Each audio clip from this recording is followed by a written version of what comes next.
ఏమే చూస్తున్నాడా? చూడట్లేదే. ఎందుకు చూడట్లేదంట? వెళ్ళి అడిగిరానా? నోర్మి.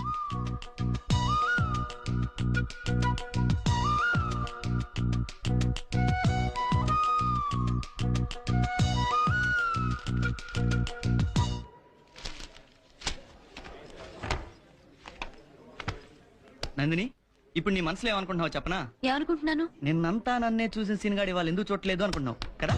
నేనే అలా అనుకోవట్లేదు. మనసులో ఉన్నది బయట పెడుతున్నావు, ఆడపిల్ల ఎలా అవుతావులే, నాకు తెలుసు అలానే అనుకుంటున్నావు. సీను, ఓకే, నేను నిన్ను చూడలేదనేది నిజం. ఎందుకు చూడలేదో తర్వాత మాట్లాడుకుందాం. Okay bye. ఏంటి వీడు? ఒకసారి చూస్తాడు, ఒకసారి చూడు. ఏమైనా అంటే తర్వాత మాట్లాడుకుందాం అని అంటాడు. అసలు ఏమనుకుంటున్నాడే వీడి నా గురించి? అతనేమనుకుంటే నీకెందుకే, వదిలే. అది కాదే, మామూలుగా నిన్నంతా చూశాడుగా, ఇవాళ చూడటం లేదంటే ఏంటర్థం? శ్రీను లవ్ చేస్తున్నావా? చిచి, లవ్వా పాడా? ఆడవారి మాటల